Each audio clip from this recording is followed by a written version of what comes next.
ದಾನೇಶ್ವರ ಸ್ವಾಮಿಗಳೇ ಹಾಗೂ ಇಒರವರೇ ಡಿಒರವರೇ ಕುಮಾರವರೇ ನಮ್ಮ ಸರ್ಕಾರಿ ಜಿಲ್ಲೆಯ ಎಲ್ಲ ಪಾಲನೆ ಮಾತನಾಡುತ್ತಿದ್ದಾರೆ ಹಾಗೂ ನಮ್ಮ ಸಭೆ ವಿಭಾಗಗಳು ಎಲ್ಲ ಸಂಘಟನೆಗಳ ಅಧ್ಯಕ್ಷಗಳೇ ಸದಸ್ಯರುಗಳೇ ವಿದ್ಯಾರ್ಥಿಗಳಿಂದ ಹಾಗೂ ಮಾತನಾಡಿದ್ದಾರೆ. ಎಲ್ಲರಿಗೂ ಗೊತ್ತಿಲ್ಲ ಹಾಗೆ ಇವತ್ತು ನಾಡಪ್ರಭು ಕೆಂಪೇಗೌಡ 515ನೇ ವರ್ಷದ ಜನ್ಮದಿನೋತ್ಸವದ ಆಚರಿಸ್ತಾ ಇದ್ದೀವಿ. ಮೊದಲನೇದಾಗಿ ಶುಭವನ್ನು ಕೋರುತ್ತೇವೆ.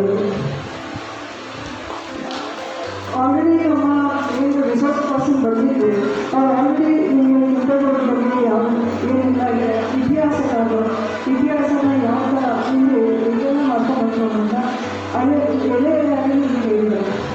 ಅವರು ಮೊದಲನೇದಾಗಿ 1510ರಲ್ಲಿ ಯಲಹಂಕದಲ್ಲಿ ಜನಿಸ್ತಾರೆ. 1569 ಅಂದರೆ 59 ವರ್ಷಗಳ ಕಾಲ ಅವರು ಏನಿದೆ ಬರೀ ಈಗ ಆಲೋಚನೆ ಹೇಳಿದ್ರು. ನಾವು ಕೆಂಪೇಗೌಡರು ಅಂತ ನೋಡಿದಾಗ ಬರೀ ನೀವು ಬೆಂಗಳೂರನ್ನ ಕಟ್ಟಿದವರು ಬೆಂಗಳೂರು ನಿರ್ಮಾತು ಅಂತ ಮಾತ್ರ ನಾವು ನೋಡಕ್ಕೆ ಹೋಗ್ತೀವಿ. ಅದು ಅವ್ರು ಬೆಳೆದು ಒಂದು ರೀತಿ ಅವ್ರು ಬಂದ ತಕ್ಷಣ ಇವತ್ತು ನಾವು ಆಚರಿಸ್ತಾ ಇದ್ದೀವಿ. ಒಂದು ಸರ್ಕಾರ ಇವತ್ತು ಮಾನ್ಯತೆ ಕೊಟ್ಟು ಇಡೀ ರಾಜ್ಯದಲ್ಲಿ ಇದನ್ನ ವಿಜೃಂಭಣೆಯಿಂದ ಆಚರಿಸಬೇಕು ಅಂತ ಹೇಳ್ತಾರೆ ಅಂದರೆ ಅದು ಅಷ್ಟು ಈಸಿ ಅಲ್ಲ. ನಾನು ಸಾಕಷ್ಟು ಬಾರಿ ಎಲ್ಲ ಸಭಾಂಗಣಗಳಲ್ಲಿ ಹೇಳ್ತಾ ಇದ್ದೀನಿ. ಯಾವ್ದಾದ್ರು ಒಂದು ವ್ಯಕ್ತಿನ ನಾವು ನೆನೆಸ್ಕೊಳ್ತಿದ್ವಿ ಅಂದರೆ ಅವ್ರ ವ್ಯಕ್ತಿತ್ವನ ನಾವು ನೋಡಬೇಕಾಗುತ್ತೆ. ಇದೇ ಸಂದರ್ಭದಲ್ಲಿ ನಾನು ಡಾಕ್ಟರ್ ಬಿ ಆರ್ ಅಂಬೇಡ್ಕರ್ ಅವರು ನೆನೆಸ್ಕೊಳ್ತೀನಿ. ನೀವೆಲ್ಲರೂ ಗೊತ್ತಿರೋ ಹಾಗೆ ಪದೇ ಹೇಳ್ತಾ ಇರ್ತೀನಿ. ಒಬ್ಬ ವ್ಯಕ್ತಿತ್ವನ ಪದೇ ನಾವು ವರ್ಷಾನುಗಟ್ಟಲೆ ನಾವು ನೆನೆಸ್ಕೊಂಡು ಮಾಡ್ತೀವಿ. ಒಳಗಡೆಯಿಂದ ಅವರ ವ್ಯಕ್ತಿತ್ವ ಸುಮ್ಮನೆ ಅಲ್ಲ, ಮನಸ್ಸನ್ನು ನಿಂತ್ಕೊಂಡು ಒಳಗಡೆ ಮಾಡೋದು ಅಲ್ಲ. ಸಮಾಜದಲ್ಲಿ ಏನು ಸಮಾಜಕ್ಕೆ ಕೊಡಬೇಕು ಅನ್ನೋದು, ನಮ್ಮಿಂದ ಏನು ಸಮಾಜಕ್ಕೆ ಕೊಡುಗೆ ಆಗ್ತಿದೆ ಅನ್ನೋದು ಸಾಕಷ್ಟು ಇಂಪಾರ್ಟೆಂಟ್ ಇರುತ್ತೆ. ಈಗ ಒಂದು ಮನೆ ಅಂತ ತಗೊಂಡಾಗ ಸಾಕಷ್ಟು ಭಿನ್ನತೆಗಳಿರುತ್ತೆ, ನನಗೆ ಒಂದು ತಾಲೂಕು ಅಂತ ತಗೊಂಡಾಗ ಭಿನ್ನತೆಗಳಿರುತ್ತೆ.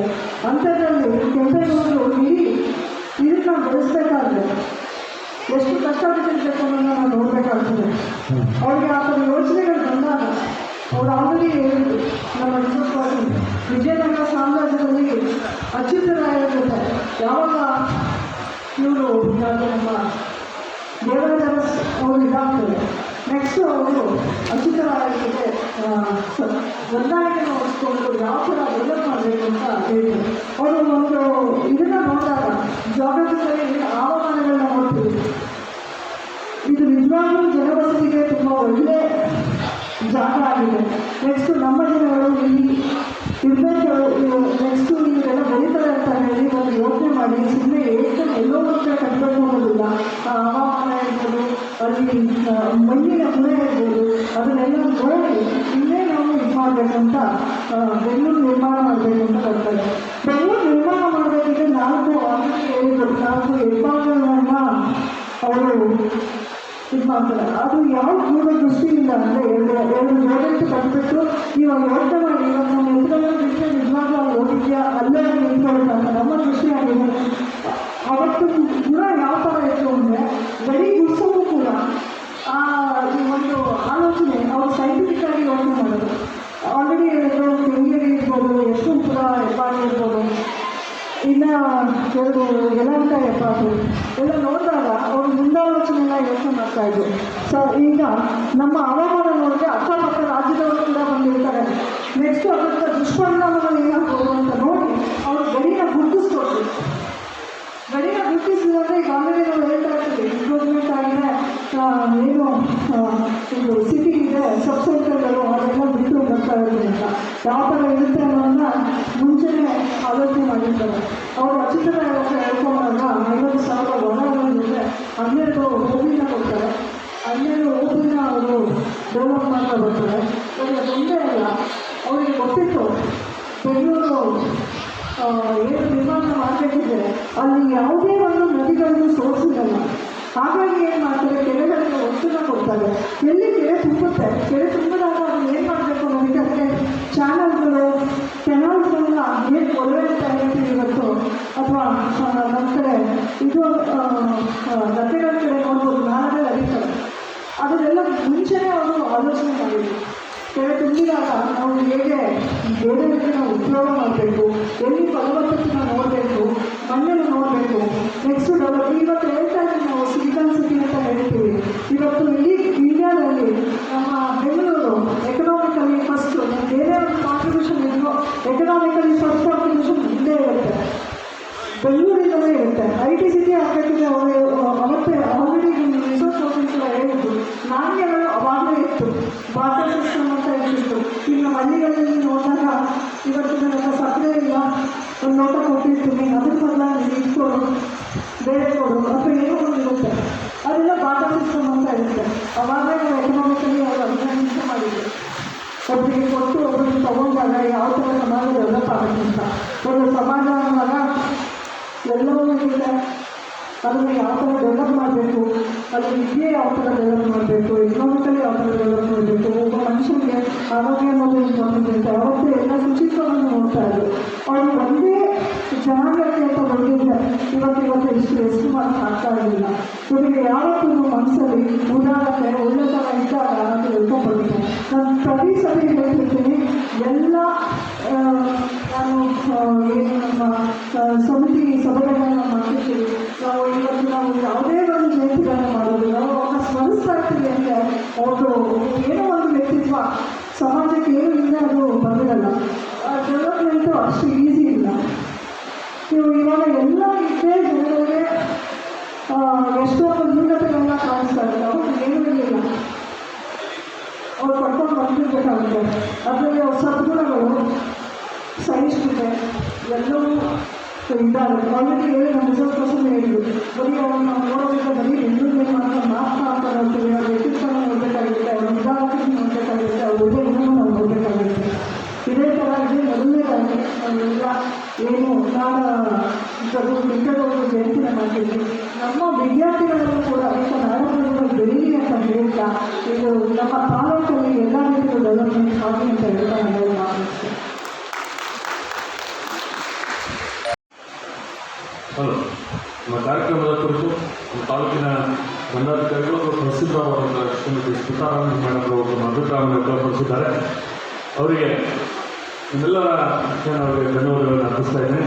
ಈಗ ನಾವು ಬಹು ನಿರೀಕ್ಷಿತವಾದಂಥ ನಮ್ಮ ತಾಲೂಕಿನ ಶ್ರೀ ಅನ್ನದಾನಂದ ಸ್ವಾಮೀಜಿಯವರು ಆದಿಚುಂಚನಗಿರಿ ಮಠ ರಾಮನಗರ ಶಾಖೆ ಇದಕ್ಕಾಗಿ ನಮ್ಮ ಸಮುದಾಯದ ಏಳಿಗೆಗೋಸ್ಕರ ನಮ್ಮೆಲ್ಲರಿಗೂ ಕೂಡ ಅವರು ದೇವರಲ್ಲಿ ಹೇಳ್ಕೊಳ್ಳುವ ಒಂದು ಕಾರ್ಯಕ್ರಮವನ್ನು ಹಮ್ಮಿಕೊಳ್ತಾ ಇದ್ದಾರೆ. ಇವತ್ತು ನಮ್ಮ ಜೊತೆ ಇದ್ದಾರೆ. ಅವರ ಆಶೀರ್ವಾದವನ್ನು ಪ್ರಮಾಣಿ ತಾವು ನೀಡಬೇಕಂತೇಳಿ ನಾನು ರಾಷ್ಟ್ರೀಯ ಆಚರಣೆ ಸಮಿತಿ ಪರವಾಗಿ ಅವರಲ್ಲಿ ನಾನು ಮನವಿಯನ್ನು ಮಾಡ್ಕೊಳ್ತಾ ಇದ್ದೇನೆ. ಓಂ ಶ್ರೀ ಬಾಲಗಂಗಾಧರನಾಥ ಸ್ವಾಮಿನೇ ನಮಃ. ಸರ್ವಮಂಗಳ ಮಾಂಗಲ್ಯೆ ಶಿವೆ ಸರ್ವಾರ್ಥ ಸಾಧಿಕೆ ಶರಣ್ಯೆ ತ್ರ್ಯಂಬಕೆ ಗೌರಿ ನಾರಾಯಣಿ ನಮೋಸ್ತುತೆ. ಪ್ರಾತಸ್ಮರಣೀಯರು, ತ್ರಿವಿಧ ದಾಸೋಹಿಗಳು, ಜಗದ್ವಂದ್ಯರು, ಯುಗಯೋಗಿಗಳು, ಅಂಧರ ಕಣ್ಮಣಿಗಳು, ಪರಮಪೂಜ್ಯ ಪದ್ಮಭೂಷಣ ಡಾಕ್ಟರ್ ಶ್ರೀ ಶ್ರೀ ಶ್ರೀ ಬಾಲಗಂಗಾಧರನಾಥ ಸ್ವಾಮೀಜಿಯವರ ದಿವ್ಯ ಚೇತನಕ್ಕೆ ಅಂತರಾಳದಲ್ಲಿ ಭಕ್ತಿಪೂರ್ವಕ ಪ್ರಣಾಮಗಳನ್ನು ಸಲ್ಲಿಸುತ್ತಾ, ಶ್ರೀ ಆದಿಚುಂಚನಗಿರಿ ಸಂಸ್ಥಾನ ಮಠದ 72ನೇ ಸಿದ್ಧ ಸಿಂಹಾಸನಧೀಶರು ಶ್ರೀಮನ್ ನಿರಂಜನ ಪ್ರಣವ ಸ್ವರೂಪಿಗಳು, ಪರಮಪೂಜ್ಯ ಜಗದ್ಗುರು ಡಾಕ್ಟರ್ ಶ್ರೀ ಶ್ರೀ ಶ್ರೀ ನಿರ್ಮಲಾನಂದನಾಥ ಸ್ವಾಮೀಜಿಯವರನ್ನು ಮನಸ್ಸ ಸ್ಮರಿಸುತ್ತಾ, ಈ ಪವಿತ್ರ ಸಮಾರಂಭದ ವೇದಿಕೆಯ ಮೇಲೆ ಆಸೀನರಾಗಿ ದಿವ್ಯ ಅಧ್ಯಕ್ಷತೆಯನ್ನು ವಹಿಸಿ ತಮ್ಮ ಹಿತನುಡಿಗಳನ್ನು ನಿಮ್ಮ ಜೊತೆಯಲ್ಲಿ ಹಂಚಿಕೊಂಡಂತಹ ಮಾತೃ ಸ್ವರೂಪರಾದ ಈ ತಾಲೂಕಿನ ದಂಡಾಧಿಕಾರಿಗಳಾದಂತಹ ಸ್ಮಿತಾರಾಮ್ರವರೇ, ನಮ್ಮ ಕನಕಪುರ ತಾಲೂಕಿನ ಎಲ್ಲ ಅಧಿಕಾರಿ ವೃಂದದವರೇ, ತಾಲೂಕಿನಿಂದ ಆಗಮಿಸಿರ್ತಕ್ಕಂತಹ ಎಲ್ಲ ಸಂಘ ಸಂಸ್ಥೆಗಳ ಪದಾಧಿಕಾರಿಗಳೇ, ನನ್ಮೆಯ ವಿದ್ಯಾರ್ಥಿನಿಯರೇ ಹಾಗೂ ಮಾಧ್ಯಮ ಬಂಧುಗಳೇ, ಈ ದಿನ ನಾಡಪ್ರಭು ಕೆಂಪೇಗೌಡರವರ 515ನೇ ಜಯಂತ್ಯೋತ್ಸವವನ್ನು ಅಧಿಕೃತವಾಗಿ ಸರ್ಕಾರದ ವತಿಯಿಂದ ಪ್ರೋಟೋಕಾಲ್ ಪ್ರಕಾರ ಆಚರಣೆಯನ್ನು ಇಡೀ ಕರ್ನಾಟಕದಾದ್ಯಂತ ಆಚರಣೆ ಮಾಡ್ತಾ ಇರ್ತಕ್ಕಂಥದ್ದು ಭಾಳ ಸಂತೋಷದಾಯಕವಾಗಿರ್ತಕ್ಕಂಥ ವಿಚಾರ. ನಾಡಪ್ರಭು ಕೆಂಪೇಗೌಡರ ಬಗ್ಗೆಗೆ ನಮ್ಮ ಟೀಚರ್ ಭಾಳ ವಿಶೇಷವಾಗಿ ವಿಧಿವತ್ತಾಗಿ ಯಾವುದನ್ನು ತಿರುಚಿದನೆ ನೇರವಾಗಿ ಕೆಂಪೇಗೌಡರ ಹುಟ್ಟು ಮತ್ತು ಸಾಧನೆ ಹಾಗೂ ಅಂತ್ಯದ ತನಕ ಭಾಳ ವಿಸ್ತಾರವಾಗಿ ಮಕ್ಕಳಿಗೆ ಮತ್ತು ಗೊತ್ತಿಲ್ಲದೆ ಇರ್ತಕ್ಕಂಥ ಅನೇಕ ಮಂದಿಗೆ ವಿಸ್ತಾರವಾಗಿ ತಿಳಿಸ್ಕೊಟ್ಟಿದೆ. ಹಾಗೆಯೇ ನಮ್ಮ ದಂಡಾಧಿಕಾರಿಗಳು ಕೂಡ ನಿಮ್ಮ ಜೊತೆಯಲ್ಲಿ ಕೆಂಪೇಗೌಡರ ವಿಚಾರಧಾರೆಗಳನ್ನು ಹಂಚಿಕೊಂಡಿದ್ದಾರೆ. ಎಲ್ರಿಗೂ ಗೊತ್ತಿರ್ತಕ್ಕಂಥ ವಿಚಾರ, ಇತ್ತೀಚಿನ ದಿನಗಳಲ್ಲಿ ಕೆಂಪೇಗೌಡರು ಯಾರು, ಏನು, ಯಾಕೆ ಬೇಕು, ಅವರ ಆಚರಣೆ ಎಲ್ಲ ಯಾಕೆ ಮಾಡಬೇಕು ಅಂತಕ್ಕಂಥದ್ದು ಇತ್ತೀಚಿನ ದಿನಗಳಲ್ಲಿ ಸ್ವಲ್ಪ ಎಲ್ಲರಿಗೂ ಗೊತ್ತಾಗ್ತಾ ಇದೆ. ಯಾರು ಅವರು ಕೆಂಪೇಗೌಡರು ಬೆಂಗಳೂರು ಕಟ್ಟಿದ್ರು, ಅವ್ರು ಮಾಡ್ಕೊಳ್ಳಿ, ನಮಗೆ ಯಾಕೆ ಬೇಕು ಅಂತಕ್ಕಂಥ ಭಾವನೆ ಸಾಮಾನ್ಯ ಎಲ್ಲರಿಗೂ ಇತ್ತು. ಆದರೆ ಎಡೆಬಿಡದೆ ಹೋರಾಟವನ್ನು ಮಾಡಿ ಒಕ್ಕಲಿಗ ಜನಾಂಗದ ಪೀಠಾಧಿಕಾರಿಗಳು ಹಾಗೆ ರಾಜಕಾರಣಿಗಳು, ಅಧಿಕಾರಿ ವರ್ಗದವರು ಇದನ್ನು ಏನಾದರೂ ಮಾಡಿ ಸರ್ಕಾರದ ವತಿಯಿಂದ ಆಚರಣೆ ಮಾಡುವಂಥ ರೀತಿಗೆ ತರಬೇಕು ಅಂತ ಹೇಳಿ ಅದಕ್ಕೆ ಸರ್ಕಾರ ಸಮ್ಮತಿಯನ್ನು ಕೊಟ್ಟು ಇತ್ತೀಚೆಗೆ ಸರ್ಕಾರದ ವತಿಯಿಂದ ರಜಾರಹಿತ ಕೆಂಪೇಗೌಡ ಜಯಂತ್ಯೋತ್ಸವವನ್ನು ಆಚರಣೆ ಮಾಡ್ತಾ ಇದೆ. 650 ವರ್ಷಗಳ ಕಾಲ ಒಕ್ಕಲಿಗ ಜನಾಂಗ ರಾಜ್ಯಭಾರವನ್ನು ಅಧಿಕಾರವನ್ನು ಮಾಡಿದೆ ಹಿಂದಿನ ಕಾಲದಲ್ಲಿ ಅಂತ ಹೇಳೋದು. ಹೌದು, ಎಲ್ಲ ಮರೆತುಬಿಟ್ಟಿದ್ದಾರೆ. ಅದಕ್ಕೆ ಈಗಲೂ ನಮ್ಮ ಜನಾಂಗ ಹೆಂಗೆ ಎಫೆಕ್ಟ್ ಮೇಲಕ್ಕೆ ಈಗ ಬೊಕ್ಸಲ್ಲ. ಹೌದಾ? ಹೌದಲ್ವ?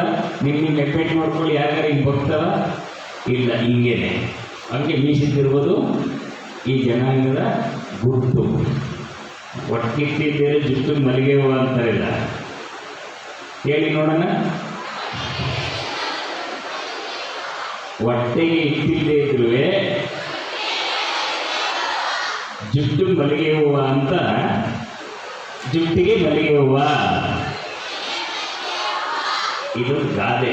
ಹಂಗಂದ್ರೆ ಭಾಳಷ್ಟು ಅರ್ಥ ಇದೆ. ಅಂದರೆ ಅವಾಗ ಆಹಾರ ಪದಾರ್ಥ ಹೊಟ್ಟೆನಲ್ಲಿ ಶಕ್ತಿ ಬೇಕಾದ್ರೆ ಏನು ಬೇಕು? ಆಹಾರ ಬೇಕು.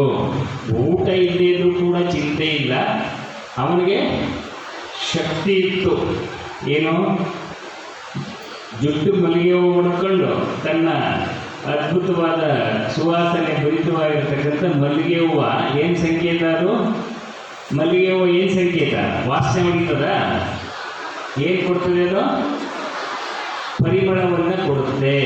ಹಾಗೆ ತ್ಯಾಗಮಯ ಬದುಕಿನ ಜೀವನವನ್ನು ನಡೆಸಿರೋನು ಯಾರು ಒಬ್ಬ ಇದ್ದಾನೆ ಅಂದರೆ ಅವನು ಒಕ್ಕಲಿಗ.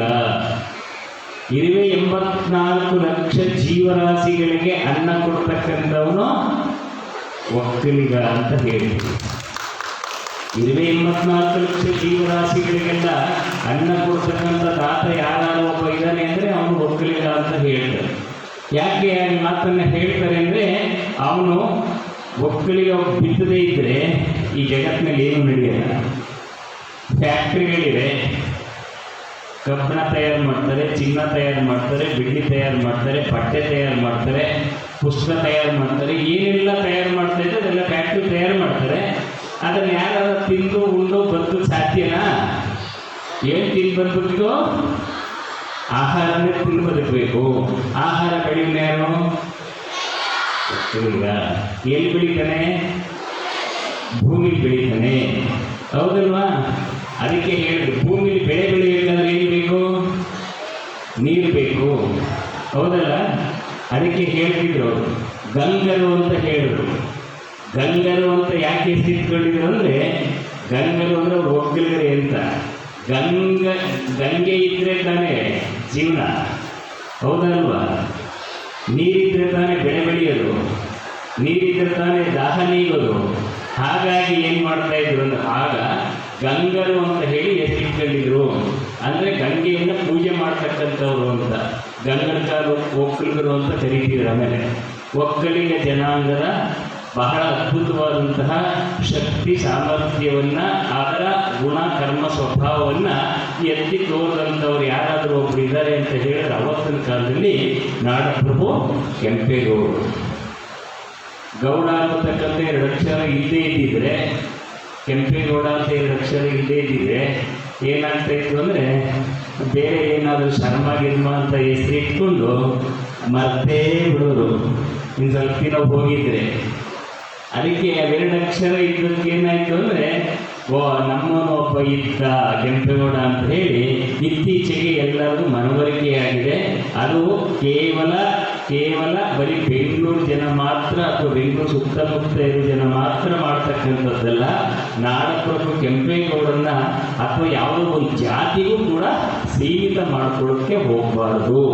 ಅವರನ್ನು ಯಾವ ಸರಣಿಯಲ್ಲಿ ಇಟ್ಟಿದ್ವಿ ಅಂತ ಹೇಳಿದ್ರೆ, ಇವತ್ತು ಈ ಜಗತ್ತಿಗೆ ಜ್ಞಾನದ ಬೆಳಕನ್ನು ಕೊಟ್ಟಂತಹ ಬಸವಣ್ಣ ಇರ್ಬೋದು, ಬುದ್ಧ ಇರ್ಬೋದು, ಶಾಂತಿಯ ದೂತ ಬುದ್ಧನಿರಬಹುದು, ಡಾಕ್ಟರ್ ನಮ್ಮ ಸಂವಿಧಾನವನ್ನು ರಚನೆ ಮಾಡಿರ್ತಕ್ಕಂತಹ ಡಾಕ್ಟರ್ ಅಂಬೇಡ್ಕರ್ ಇರ್ಬೋದು, ಅವರ ಸಾಲಿಗೆ ಸೇರ್ತಕ್ಕಂಥವರು ಯಾರು? ನಾಡಪ್ರಭು ಕೆಂಪೇಗೌಡರು. ಹಾಗಾಗಿ ಅವರನ್ನ ಯಾವುದೋ ಒಂದು ಜಾತಿಗೆ ಅಥವಾ ಒಂದು ಜನಾಂಗಕ್ಕೆ ಸೀಮಿತ ಮಾಡಿಕೊಡ್ತಕ್ಕಂಥದ್ದಲ್ಲ. ಅವರ ಗುಣ ಕರ್ಮ ಸ್ವಭಾವಗಳೇನಿದೆಯಲ್ಲ, ಅವರ ಆಚಾರ ವಿಚಾರಗಳೇನಿದೆಯಲ್ಲ, ಅವರ ಧ್ಯೇಯ ಧೋರಣೆಗಳೇನಿತ್ತಲ್ಲ, ಈ ಜಗತ್ತಿಗೆ ಕೊಟ್ಟಿರ್ತಕ್ಕಂಥದ್ದು ಅದು ಅತ್ಯಂತ ಅಮೂಲ್ಯವಾಗಿರ್ತಕ್ಕಂಥ ರತ್ನ. ಹಾಗಾಗಿ ಅವರನ್ನು ಇವತ್ತು ಕೂಡ ಸ್ಮರಣೆ ಮಾಡ್ಕೊಳ್ತಕ್ಕಂಥದ್ದು, ಅವರ ಜಯಂತ್ಯೋತ್ಸವವನ್ನು ಆಚರಣೆ ಮಾಡ್ತಕ್ಕಂಥದ್ದು ಇದು ಅಧಿಕೃತವಾಗಿ ಸರ್ಕಾರದ ವತಿಯಿಂದ ನಡೀತಾ ಇರತಕ್ಕಂಥದ್ದು ಇತ್ತೀಚಿನ ದಿನಗಳಲ್ಲಿ ಬಹಳ ಸಂತೋಷದಾಯಕವಾಗಿರ್ತಕ್ಕಂಥದ್ದು. ಇದರ ಬಗ್ಗೆಗೆ ಅನೇಕ ಮಂದಿ ಕಾಮೆಂಟ್ ಮಾಡುವಂಥದ್ದು ಸನ್ನಿವೇಶಗಳು ಇದ್ದು, ಯಾಕೆ ಮಾಡಬೇಕು, ಏನು ಮಾಡಿದ್ದಾರೆ, ಏನು ಕೊಟ್ಟಿದ್ದಾರೆ, ಕೊಡುಗೆ ಏನು ಅಂತ. ಇವತ್ತೇನಾದರೂ ಬೆಂಗಳೂರು ಪಟ್ಟಣ ಇವತ್ತು ITBT ಸಿಟಿ ಅನ್ನಿಸ್ಕೊಂಡಿದೆಯಲ್ಲ, ITBT ಸಿಟಿ ಅನ್ನಿಸ್ಕೊಂಡಿದೆಯಲ್ಲ, ಏರೋಡ್ರಮ್ ಇದೆಯಲ್ಲ, ಪ್ರಪಂಚದ ಎಲ್ಲ ವಿದ್ಯಮಾನಗಳು ಎಲ್ಲಿ ನಡೀತಾ ಇದೆ? ಬೆಂಗಳೂರು ಸಿಟಿನಲ್ಲಿ ನಡೀತಾ ಇದೆಯಲ್ಲ. ಕರ್ನಾಟಕದ ರಾಜಧಾನಿ ಅನ್ನಿಸ್ಕೊಂಡಿರ್ತಕ್ಕಂಥದ್ದು ಯಾವುದು? ಬೆಂಗಳೂರು. ಬೆಂದಕಾಳವರು ಹೋಗಿ ಇವತ್ತು ಬೆಂಗಳೂರು ಹಾಗೆ ಇಡೀ ಪ್ರಪಂಚನೇ ಇವತ್ತು ತಿರುಗಿ ನೋಡುವಂತಹ ಕೆಲಸ ಮಾಡಿದಾರಲ್ಲ. ಅದಕ್ಕೆ ಕಾರಣೀಭೂತರು ಯಾರು? Who is the founder?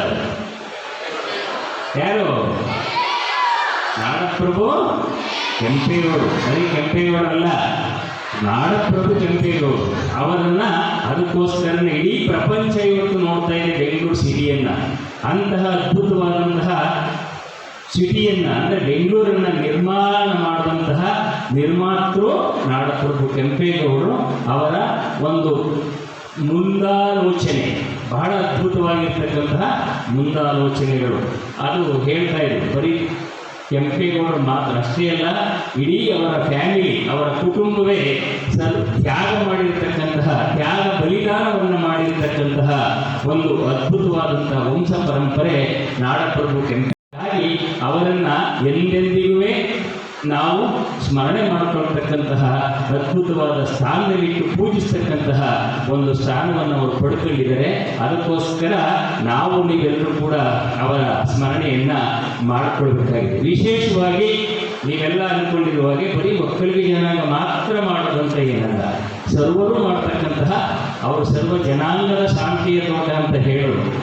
ರಾಷ್ಟ್ರಕವಿ ಕುವೆಂಪು ಅವರು ನೇರದಂತೆ ಸರ್ವ ಜನಾಂಗಕ್ಕೂ ಕೂಡ ಅವರು ವ್ಯಾಪಾರೀಕರಣ ಮಾಡಲಿಕ್ಕಿರಬಹುದು, ಆಧ್ಯಾತ್ಮಿಕವಾಗಿ ಇರಬಹುದು, ವಿದ್ಯಾಭ್ಯಾಸಕ್ಕೆ ಇರಬಹುದು ಮಾಡಿಕೊಟ್ಟಿದ್ದಾರೆ. ನಮ್ಮ ಮಾಸ್ಟರ್ ಹೇಳಿದ್ರು, ಬೆಂಗಳೂರು ಆಕ್ರಮಿಸ್ಕೊಂಡ ಮೇಲೆ ಮಾಗಡಿಯನ್ನು ತನ್ನ ರಾಜಧಾನಿಯನ್ನು ವಿಸ್ತಾರ ಮಾಡಿಕೊಂಡು ಆ ಕಡೆಗೆ ಅಂತ. ನಿಮಗೆಲ್ಲ ಗೊತ್ತಿಲ್ಲೋ ನನಗೂ ಗೊತ್ತಿಲ್ಲ. ನನಗೆ ಗೊತ್ತಾದಂಥ ರೀತಿಯಲ್ಲಿ ಪ್ರಭುಗಳು ನಾಡಪ್ರಭು ಕೆಂಪೇಗೌಡರು ಮಾಗಡಿನಲ್ಲಿ, ಮಾಗಡಿಯ ಸುತ್ತಮುತ್ತ 60 ಮಠಗಳನ್ನು ನಿರ್ಮಾಣ ಮಾಡಿದ್ದಾರೆ. ಎಷ್ಟು? 60 ಮಠಗಳನ್ನು ನಿರ್ಮಾಣ ಮಾಡಿ 60 ಮಠಗಳಿಗೂ ಗುರುಗಳನ್ನು ನೇಮಕ ಮಾಡಿ ಏನು ಮಾಡಿದ್ರು? ಮಠ ಯಾಕೆ ಮಾಡಿದರು ಅಂತ ಹೇಳಿದ್ರೆ, ಈಗ ನನಗೆ ಶಾಲಾ ಕಾಲೇಜುಗಳು ಇರಲಿಲ್ಲ. ಆಗ ಎಲ್ಲ ಇದ್ದದ್ದು ಪದ್ಧತಿ ಯಾವುದು ಅಂತ ಹೇಳಿದ್ರೆ ಗುರುಕುಲ ಪದ್ಧತಿ ಇತ್ತು. ಮಕ್ಕಳಿಗೆ ಸುತ್ತಮುತ್ತ ಇರ್ತಕ್ಕಂತಹ ಎಲ್ಲ ಮಕ್ಕಳಿಗೆ ವಿದ್ಯಾಭ್ಯಾಸ ಸಿಗಲಿ ಅಂತಕ್ಕಂತಹ ಒಂದು ದೃಷ್ಟಿಯಿಂದ ಅಲ್ಲಿ ಸುತ್ತಲೂ 60 ಮಠಗಳನ್ನು ನಿರ್ಮಾಣ ಮಾಡಿಸಿ 60 ಮಠಗಳಿಗೂ ಬೇಕಾಗಿರ್ತಕ್ಕಂತಹ ಎಲ್ಲ ಪದಾರ್ಥಗಳನ್ನು, ಆಹಾರ ಪದಾರ್ಥಗಳಿಂದ ಹಿಡಿದು ಆಸ್ತಿಯಿಂದ ಹಿಡಿದು ಏನೇನು ಬೇಕಾಗುತ್ತೋ ಅಷ್ಟು ವ್ಯವಸ್ಥೆಗಳನ್ನು ಒದಗಿಸಿಕೊಟ್ಟು ವಿದ್ಯಾಭ್ಯಾಸಕ್ಕೆ ಹೆಚ್ಚಿನ ಒತ್ತನ್ನು ಕೊಟ್ಟಿರ್ತಕ್ಕಂಥವ್ರು ಯಾರಾದರೂ ಒಬ್ಬರು ಇದ್ದರು ಅವತ್ತಿನ ಕಾಲದಲ್ಲಿ ಅಂತ ಹೇಳಿದರೆ ನಾಡಪ್ರಭು ಕೆಂಪೇಗೌಡರು. ಇವತ್ತು ಕೂಡ ಅನೇಕ ಮಠಗಳಿವೆ ಅಲ್ಲಿ, ಈಗಲೂ ಕೂಡ ಇವೆ, ಶಿಥಿಲವಾಗಿವೆ. ಅದರಲ್ಲಿ ಕೆಲವು ಮಾತ್ರ ಇವತ್ತು ಜೀವಂತವಾಗಿವೆ. ಮಾಗಡಿನಲ್ಲಿ ನಮ್ಮ ರಾಮನಗರ ಜಿಲ್ಲೆಯಲ್ಲೇ. ಆಮೇಲೆ ಮತ್ತೊಂದು ವಿಶೇಷವಾದ ಹೆಮ್ಮೆ ಪಡೋದು ಯಾಕೆ ನಾವು ರಾಮನಗರ ಜಿಲ್ಲೆಯವರು ಅಂತ ಹೇಳಿದ್ರೆ, ಅವರು ಇನ್ನೂ ಒಂದು ಹೆಸರು ಪಡ್ಕೊಂಡಿದ್ದಾರೆ. ಅವರು ಮಾಗಡಿ ಕೆಂಪೇಗೌಡರು ಅಂತಲೂ ಕೂಡ ಹೆಸರನ್ನ ಬಿರುದಾಂಕಿತವನ್ನು ಪಡ್ಕೊಂಡಿದ್ದಾರೆ. ಮಾಗಡಿ ಯಾವ ತಾಲೂಕು, ಯಾವ ಜಿಲ್ಲೆ? ಮಾಗಡಿ ತಾಲೂಕು ಯಾವ ಜಿಲ್ಲೆ? ಈಗ ರಾಮನಗರ ಜಿಲ್ಲೆ. ನಾವು ನೀವೆಲ್ಲ ಯಾವ ಜಿಲ್ಲೆಯಲ್ಲಿದ್ದೀವಿ? ರಾಮನಗರ ಜಿಲ್ಲೆಯಲ್ಲಿದ್ದೀವಿ. ಅದರಿಂದ ನಮ್ಮ ಜಿಲ್ಲೆಯಲ್ಲಿ ಬೆಳೆದಿರ್ತಕ್ಕಂತಹ ಒಬ್ಬ ನಾಡಪ್ರಭು ಕೆಂಪೇಗೌಡರನ್ನ ನಾವೆಷ್ಟು ಮಟ್ಟಿಗೆ ಆರಾಧಿಸಬೇಕು ಅನ್ನೋದು ಕೂಡ ನಮ್ಮೆಲ್ಲರ ಭಾವನೆಯಲ್ಲಿ ಬರಬೇಕು. ಸರ್ಕಾರ ಆದ ಕೆಲಸ ಅದನ್ನು ಮಾಡ್ತಾ ಇದೆ. ಅದಕ್ಕೆ ಈ ವರ್ಷ ನಮ್ಮ ತಾಲೂಕು ಕಚೇರಿಯಿಂದ ಎಲ್ಲ ಪದಾಧಿಕಾರಿಗಳು ಎಲ್ಲ ಒಂದೊಂದು ಜವಾಬ್ದಾರಿಗಳನ್ನು ವಹಿಸಿಕೊಂಡು ತುಂಬ ವಿಶೇಷವಾಗಿ ಈ ಒಂದು ನಾಡಪ್ರಭು ಕೆಂಪೇಗೌಡರ ಕಾರ್ಯಕ್ರಮವನ್ನು ಹಮ್ಮಿಕೊಂಡರು. ಹಾಗಾಗಿ ನಮ್ಮ ಶಾಲಾ ಮಕ್ಕಳುಗಳಿಗೆ ಉತ್ತೇಜನಪೂರ್ವಕವಾಗಿ ಪ್ರತಿಭಾ ಪುರಸ್ಕಾರವನ್ನು ಕೂಡ ನೀಡಿ ಭಾಳ ಕಾಲೇಜು ಮತ್ತು SSLCಯಲ್ಲಿ ತೇರ್ಗಡೆಯನ್ನು ಹೊಂದಿರತಕ್ಕಂಥ ಮಕ್ಕಳಿಗೆ ಭಾಳ ಒಂದು ಪ್ರತಿಭಾ ಪುರಸ್ಕಾರವನ್ನು ನೀಡಿ ಅದನ್ನು ಕೂಡ ನೆರೆದಿದ್ದಾರೆ. ಭಾಳ ಸಂತೋಷ. ಇದರ ಜೊತೆಗೆ ನಮ್ಮ ತಾಲೂಕಿನ ಕೆಂಪೇಗೌಡ ಸೇವಾ ಸಮಿತಿಯ ಬಳಗದವರು ಹಾಗೆ ಅನೇಕ ಸಂಘ ಸಂಸ್ಥೆಯವರು ಎಲ್ಲರೂ ಕೂಡ ಈ ಒಂದು ಕಾರ್ಯಕ್ರಮಗಳಲ್ಲಿ ಭಾಗಿಯಾಗಿ, ಕೆಂಪೇಗೌಡ ಜಯಂತಿ ಅಂದರೆ ನಾನು ಕೇಳಿದ್ರು ಏನು ಮಾಡೋದು ಅಂತ. ಏನಿಲ್ಲ, ಉತ್ಸವನೇ ಬಲು ಮುಖ್ಯ. ಏನೋ ಉತ್ಸವ ಮಾಡ್ಕೊಂಡು ಬರೋದೇ ಭಾಳ ಮುಖ್ಯ ಅಂತ ಹೇಳಿ ಅಯ್ಯಪ್ಪ ಸ್ವಾಮಿ ದೇವಸ್ಥಾನದಿಂದ ಎಲ್ಲ ಶಾಲಾ ಕಾಲೇಜಿನ ಮಕ್ಕಳ ಜೊತೆಗೂಡಿ ಜಾನಪದ ಕಲಾಮೇಳಗಳ ಜೊತೆಗೆ ಈ ಕಾರ್ಯಕ್ರಮ ನಡೀಬೇಕು ಅಂತಕ್ಕಂಥದ್ದು ಸತ್ಯ. ಸ್ವಲ್ಪ ತುಂತುರು ಮಳೆ ಬಂದದ್ರಿಂದ ಬೇಗ ಉತ್ಸವ ಕಾರ್ಯಕ್ರಮ ಮುಗಿದಿದೆ. ಇದಕ್ಕೆ ಎಲ್ಲರೂ ಕೂಡ ಭಾಗಿಯಾಗಿದ್ದೀರಾ. ನಾವೆಲ್ಲರೂ ಕೇಳ್ಕೊಳ್ಳೋದಿಷ್ಟೇ, ಸಣ್ಣ ಪುಟ್ಟ ಲೋಕದೋಷಗಳು ಆಗಿರ್ತವೆ, ಅದನ್ನು ಯಾರು ಮನಸ್ಸಿಗೆ ಹಾಕೊಳ್ಳದೇ ಕಾರ್ಯಕ್ರಮ ಯಶಸ್ವಿಯಾಗಿ ನಡೀತಕ್ಕಂಥದ್ದು ಮುಖ್ಯ ಗುರಿಯ ವಿನಃ ಬೇರೆ ಎಲ್ಲವೂ ಕೂಡ ಬದಿಗೊತ್ತಿ ರಾಜಕಾರಣ ಮಾಡಬಾರ್ದು. ಇದರಲ್ಲಿ ಯಾವುದೇ ಜಾತಿ ಮತ ಧರ್ಮ ಪಂಥಗಳನ್ನು ಇಲ್ಲಿ ತರಬಾರದು. ಸರ್ವ ಜನಾಂಗದ ಶಾಂತಿಯ ತೋಟ ಎಂಬತಕ್ಕಂಥದ್ದಕ್ಕೆ ನಮ್ಮೆಲ್ಲರ ಜನಾಂಗನೂ ಕೂಡ ಹೆಸರುವಾಸಿ. ಅದನ್ನು ಬರೆದವರು ಯಾರು? ಸರ್ವ ಜನಾಂಗದ ಶಾಂತಿಯ ತೋಟ ಅನ್ನತಕ್ಕಂಥ ಬರೆದಿರೋರು ಯಾರು? ರಾಷ್ಟ್ರಕವಿ ಕುವೆಂಪು ಅವರು. ಅವರು ಯಾವ ಜನ? ಜನಾಂಗದಲ್ಲಿ ಯಾವ ಜನ? ಒಕ್ಕಲಿಗ ಜನ. ಹೌದಾ? ಹಾಗನ್ಬಿಟ್ಟು ಅವ್ರನ್ನ ನಮ್ಮ ಜನ ಅಂತ ಅತಿ ಹೆಚ್ಚಾಗಿ ಮೆರೆಸೋದಲ್ಲ. ಅವರು ಸರ್ವ ಜನಾಂಗಕ್ಕೂ ರಾಷ್ಟ್ರಕವಿಗಳನ್ನೇ. ಹಾಗಾಗಿ ಅಂಥವನ್ನೆಲ್ಲರೂ ಮೇಲ್ಪಂಕ್ತಿಯಲ್ಲಿಟ್ಟು ನಾವೆಲ್ಲ ಗೌರವಿಸ್ತಕ್ಕಂಥದ್ದು ನಮ್ಮೆಲ್ಲರ ಆದ್ಯ ಕರ್ತವ್ಯ ಅಂತಕ್ಕಂಥದ್ದನ್ನು ಭಾವನೆಯನ್ನು ಇಟ್ಕೊಂಡು ನಿಮ್ಮೆಲ್ಲರಲ್ಲೂ ಒಂದಿದೆ ಕೊರತೆ. ಆ ಕೊರತೆ ಏನಪ್ಪ ಅಂತ ಹೇಳಿದ್ರೆ ಒಗ್ಗಟ್ಟಿನ ಕೊರತೆ. ಏನು? ಒಗ್ಗಟ್ಟಿನ ಕೊರತೆ. ಅದನ್ನು ಆದಷ್ಟು ಬದಲಾವಣೆ ಮಾಡಿಕೊಳ್ಬೇಕು. ನಾವೆಲ್ಲ ಒಂದಾಗಿರಬೇಕು. ನಮ್ಮ ಕ್ಷೇತ್ರದ ಜನಾಂಗದ ಏಳಿಗೆಗಾಗಿ ನಾವೆಲ್ಲ ದುಡಿಬೇಕು ಅಂತಕ್ಕಂಥ ಭಾವನೆಯನ್ನು ಇಟ್ಕೊಳ್ಬೇಕು. ಅದು ಬಹಳ ಮುಖ್ಯ. ನಾವು ಹೊರಗಡೆ ತೋರಿಸ್ಕೊಳ್ಳೋದಲ್ಲ, ಒಳಗಡೆ ಸಾಧನೆಯನ್ನು ಮಾಡ್ತಕ್ಕಂಥದ್ದು ಎಲ್ಲರ ಆದ್ಯ ಕರ್ತವ್ಯ ಇದೆ ಅಂತಕ್ಕಂಥದ್ದನ್ನು ನಾವ್ಯಾರೂ ಮರಿಬಾರ್ದು. ಎಲ್ಲರ ಮುಂದೆ ಹೋಗ್ತಾ ಇದ್ದಾರೆ. ಸುಮ್ಮನೆ ಸಣ್ಣ ಕಥೆ ಹೇಳ್ಬಿಟ್ಟು ಮುಗಿಸ್ಬಿಡ್ತೀನಿ, ಯಾಕೆಂದ್ರೆ ಸಾಕಷ್ಟು ವಿಷಯ ತಿಳ್ಕೊಂಡಿದ್ದೀರಿ ಈಗಾಗಲೇ. ಈ ಊರಲ್ಲಿ ಗೌಡ ಇದ್ದ. ಆ ಗೌಡನ ಒಂದಷ್ಟು ಎಕರೆ ಜಮೀನಿತ್ತು, 100 ಎಕರೆ ಜಮೀನಿತ್ತಂದರೆ ಅಕ್ಕಪಕ್ಕದವರು ಕೂಡ ಅವ್ರಿಗೂ ಜಮೀನಿತ್ತಲ್ಲ, ಅವರು ವ್ಯವಸಾಯ ಮಾಡೋರು, ಇವರು ವ್ಯವಸಾಯ ಮಾಡೋರು. ವ್ಯವಸಾಯ ಎಲ್ಲ ಮಾಡಾದ್ಮೇಲೆ ಏನಾಗ್ಬಿಟ್ಟು ಊರಿನಲ್ಲಿರೋ ಕತ್ತೆ, ಕುದುರೆ, ದನ, ಆಡು, ಕೋಳಿ, ಕೊಕ್ಕ ಎಲ್ಲ ಏನು ಮಾಡ್ತಿದ್ದೋ ಈ ಗೌಡ ಹೊಲ ಇತ್ತಲ್ಲ, ಈಗ ಹೊಸಸಿ ಇತ್ತಲ್ಲ, ಬೇರೆಯವರೆಲ್ಲ 2 ಎಕರೆ 3 ಎಕರೆ 5 ಎಕರೆ ಮಾಡ್ಕೊಂಡಿದ್ರಲ್ಲ, ಅವರೆಲ್ಲ ಏನು ಮಾಡೋದಂತೆ ಅವ್ರವ್ರ ಬೇಲಿ ಹಾಕೊಂಡ್ರಂತೆ. ಎಲ್ಲಿಗೆ? ಅವ್ರ ಜಮೀನುಗಳಿಗೆ. ಬೆಳೆ ಇತ್ತಲ್ಲ, ಬೆಳೆ ರಕ್ಷಣೆ ಮಾಡ್ಕೊಳ್ಳೋಕ್ಕೆ ಆ ಬೇಲಿ ಹಾಕ್ಕೊಂಡು ಇನ್ನು ಉಳ್ಕೊಂಡು ಯಾವುದು ಬೇಲಿ ಹಾಕ್ತಾನೆ ಗೌಡಂದು. ಯಾಕೆ ಹಾಕಿಲ್ಲ ಅವನು? 100 ಎಕರೆಗೆ ಯಾರು ಹಾಕ್ತಾರೆ ಬೇಲಿನ? ಸಾಧ್ಯನೇ? ಎಲ್ಲ ಬಿಟ್ಬಿಟ್ರೆ ಯಾಕೋ 100 ಎಕರೆ ಕೂಡ ಎಲ್ಲ ಒಂದು ಕಡೆ ಮೇಯ್ಕತೆ ಇಟ್ಕೊಂಡು ಸುಮ್ಮನೆ ಆಗೋದು. ಎಲ್ಲ ಒಕ್ಕಣೆ ಮಾಡಾಯಿತು. ಒಕ್ಕಣೆಗೆ ಎಲ್ಲ ಆದಮೇಲೆ ಕೇಳಿದ್ರು, ಗೌಡ ಎಷ್ಟು ಎಕರೆ ಆಯಿತು, ಎಷ್ಟು ಎಕರೆಗೆ ಬಿತ್ತಿದ್ದೆ ರಾಗಿನ, ಎಷ್ಟು ಗಂಟೆಗೆ ಆಯಿತು ಅಂತ ಕೇಳಿದ್ರು. ಏನಾಗಿರ್ಬೋದು?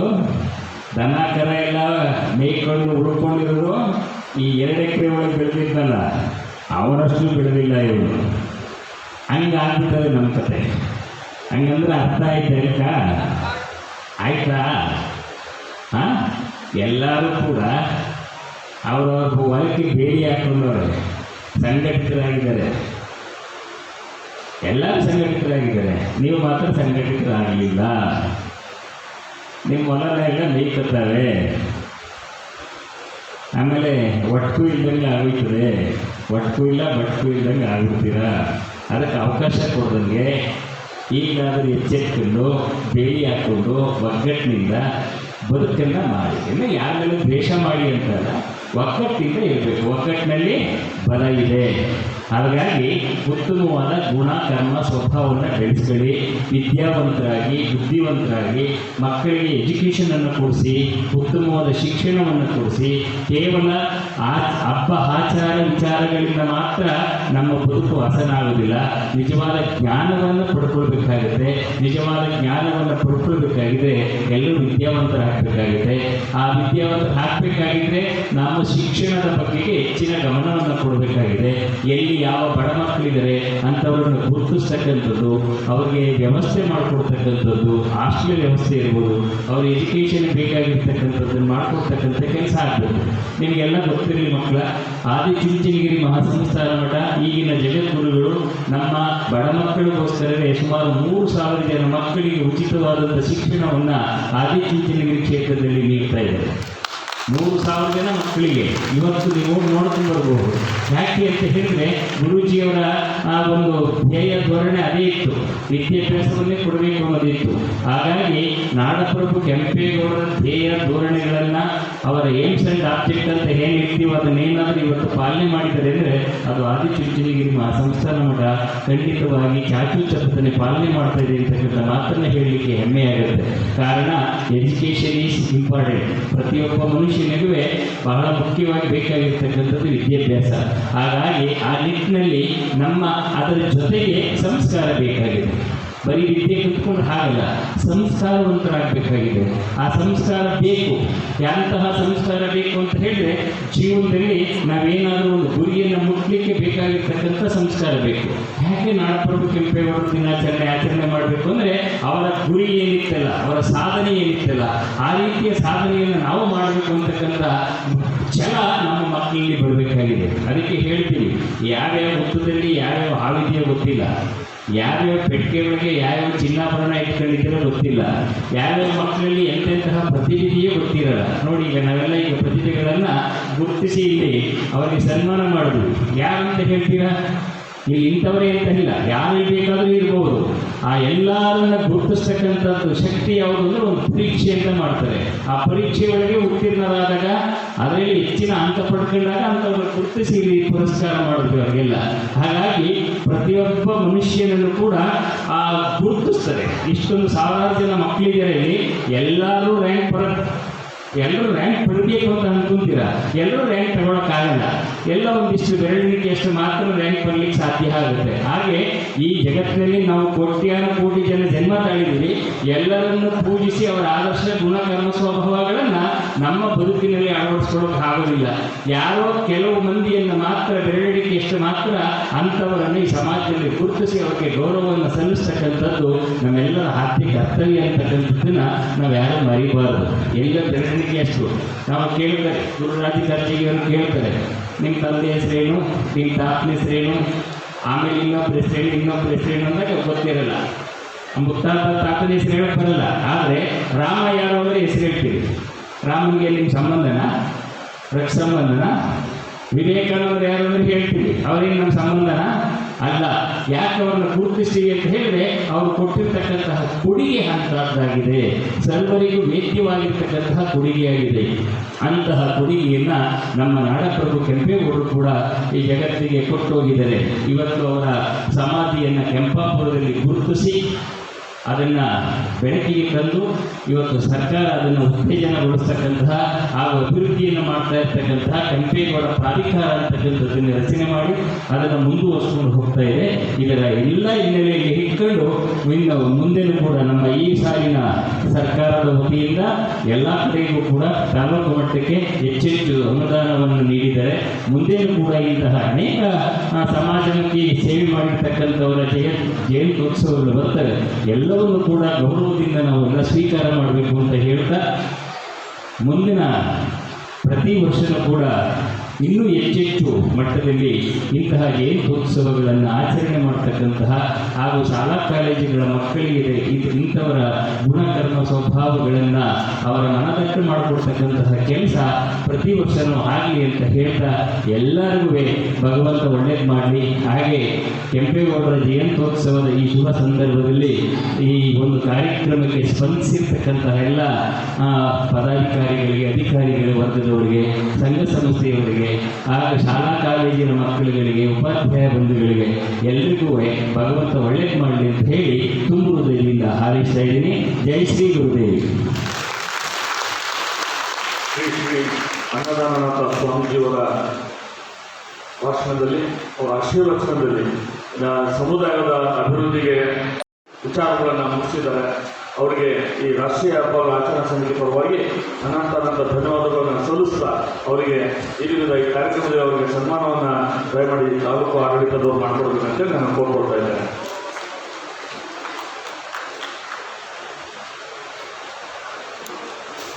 ವೆಂಕಟೇಶ್ ತಮ್ಮಪ್ಪ ಅಲ್ಲ ಮೇಡಮ್ ಅಲ್ಲೇ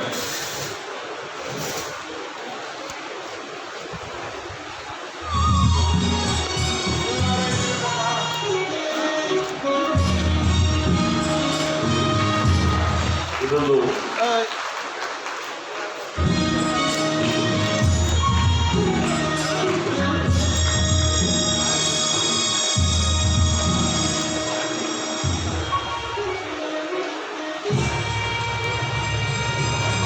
ಗುರುಗಳಿಗೆ ಅಭಿನಂದನೆಯನ್ನು ಮಾಡಿದಂತಹ ಎಲ್ಲ ಅಧಿಕಾರಿ ವರ್ಗದವರಿಗೆ ಧನ್ಯವಾದಗಳು. ಹಾಗೆ ಗುರುಗಳಿಗೂ ಕೂಡ ವಂದನೆಗಳನ್ನು ಅರ್ಪಿಸ್ತಾ ಈ ಕಾರ್ಯಕ್ರಮದ ಕೊನೆಯ ಪದಗಳ ವಂದನಾರ್ಪಣೆಯಾಗಿರ್ತದೆ.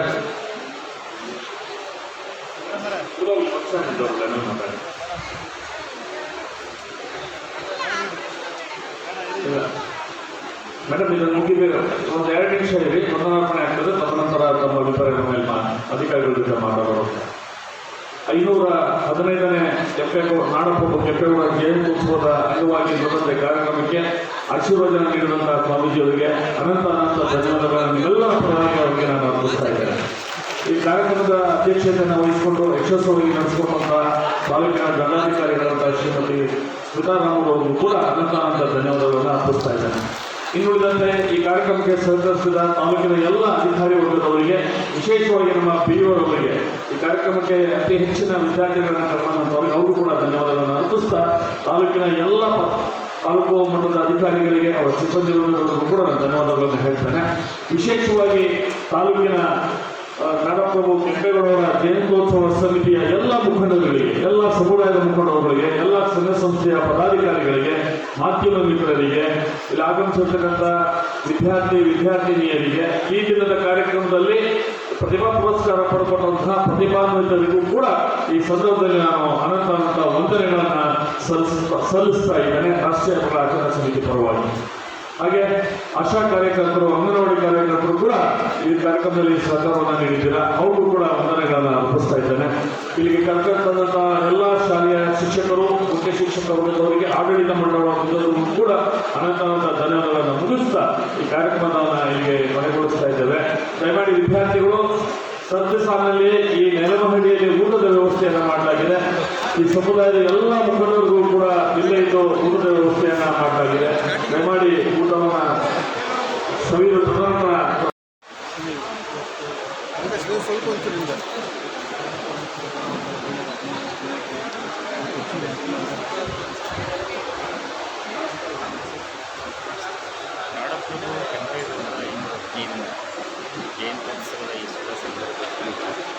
ಭಾಳ ವಿಶೇಷವಾಗಿ ಉನ್ನತ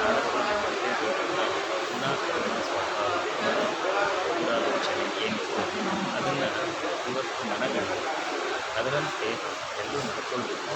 ಶಾಂತಿ ಸಾಧನೆ ಸಮಯದಲ್ಲಿ ಹಾಗೆ ಜಾತ್ಯತೀತವಾಗಿ ಈ ಒಂದು ನಾಡಿನ ಏಳಿಗೆಗಾಗಿ ಈ ಒಂದು ದೇಶದ ಉದ್ಧಾರಕ್ಕೋಸ್ಕರ ಅವ್ರು ಮಾಡಿಕೊಂಡಿರ್ತಕ್ಕಂತಹ ಆದರ್ಶ ಗುಣಕರ್ಮವನ್ನು ಎಲ್ಲರೂ ಜೀವನದಲ್ಲಿ ಅಳವಡಿಸಿಕೊಂಡು ಉತ್ತಮರಾಗಿ ಬಾಳಲಿ ಅನ್ನೋದೇ ಈ ಒಂದು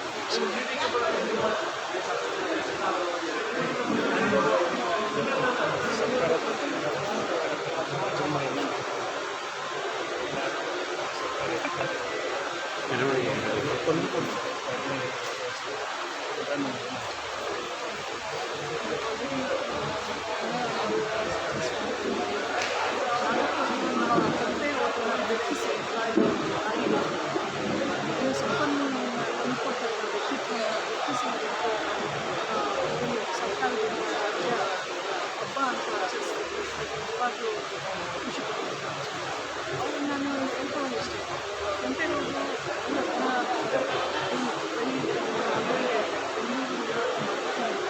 ಎಲ್ಲ ರೀತಿಯಲ್ಲಿ